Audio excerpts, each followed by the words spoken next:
It's Roy. What up? He's back. What up? Did he ever leave? And today, we're gonna be talking about Mario, because it's Mario month.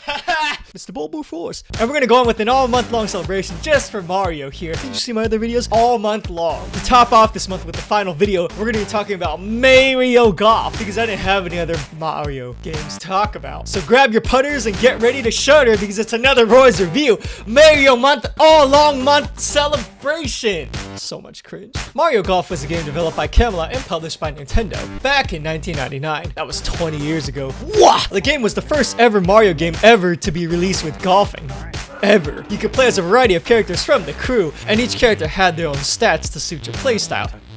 Donkey Kong, one of 14 Nintendo characters teamed up in Mario Golf, only on N64. For example, characters like Bowser were good at driving distance, whereas characters like Yoshi were good all around. Each character also had a natural steer towards the golf ball as it would sway left or right after they hit the ball, which was called fade and something else I can't remember. Anyway, the game let you tee up with Mario and his friends and supported up to 4 players. This means every day after school, I could gather up with 3 of my non-existent friends and we could go virtual golfing together, Mario style. You could choose from popular characters like Mario, Luigi, Yoshi, Wario, Princess Bit, and some other that I've never seen before that Camelot obviously made as filler characters since they were never seen again, such as Plum, Sonny, Maple, and Charlie, and Harry. Sound familiar? Nope. Maybe Camelot will bring them back in a future game. SSB 6, maybe a good one for once, featuring Harry from Mario Golf. Plum did make an appearance as a trophy in SSB Melee and a sticker in SSBB, but that was the only time any of these offbeat oddities ever showed up again in a video game history. For a Mario game and a golf game and a Mario Golf game, the game did get some decent reviews.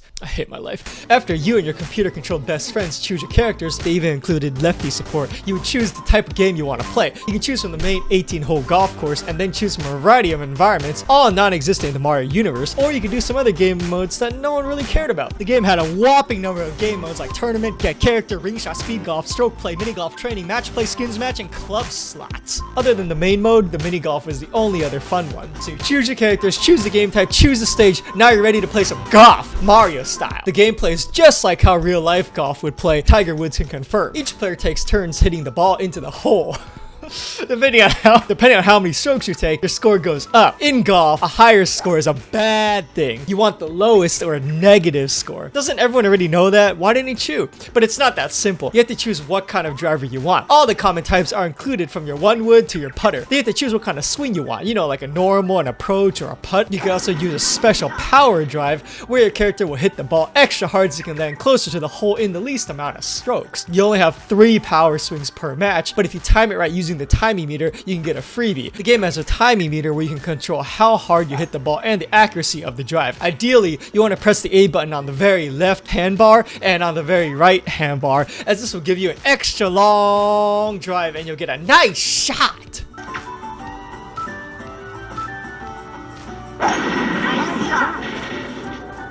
Remember, just hit the bling on the left side and the bling on the right side and you'll get a freebie. But it's much harder than it looks. Sometimes you don't want to get the left bling because that means you would hit it with 100% power. But what are you going to do when you're so close to the hole? You don't want to use 100% power. You want to use 75% or 50% or maybe even 25%. But then that would require to use one of your freebies up and you won't get a freebie in the first place. But then again, why would you use a power driver when you're so close to the hole in the first place, huh? I don't get it, do you? And after you consider all that, you need to check the preview box ball landing grid. See that box? That's where the ball should land. You get a rough idea of where the ball is going to land by using this box and you can position the grid as needed. And then the last thing you need to take into consideration is the wind direction and speed.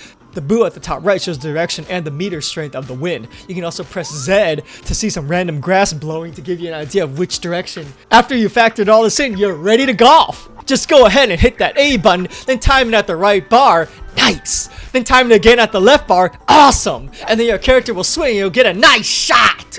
So now that we've got everything lined up, you're ready to finally hit the ball. Your character will then swing and the ball will be driven based on a calculation of all those factors to determine where exactly the rock will land. And you keep doing this until you get the ball in the hole.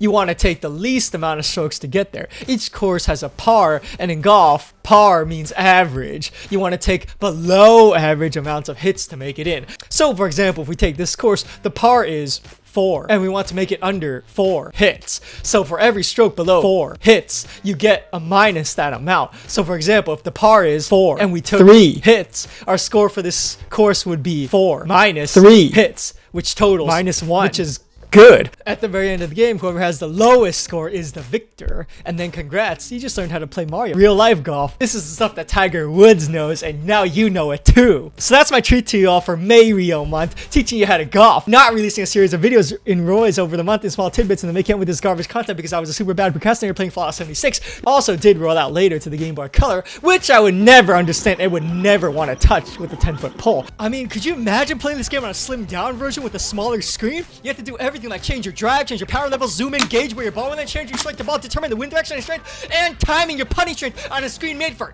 ants. That's like trying to do a puzzle when you can only see a tiny square of it at any given point. Oh wait, they did already have games like that? What were they thinking?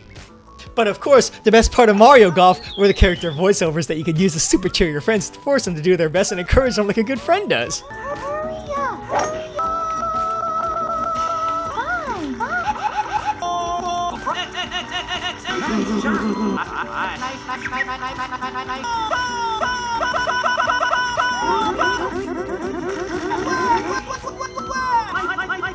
Oh no! And now you may be able to pull up hot shots like this.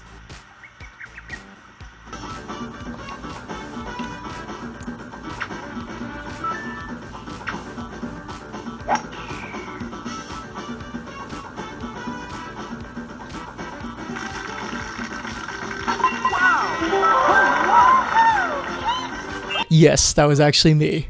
But hey, that's just another review. Oh, Roy's review. Happy Mario Month. Thanks for watching.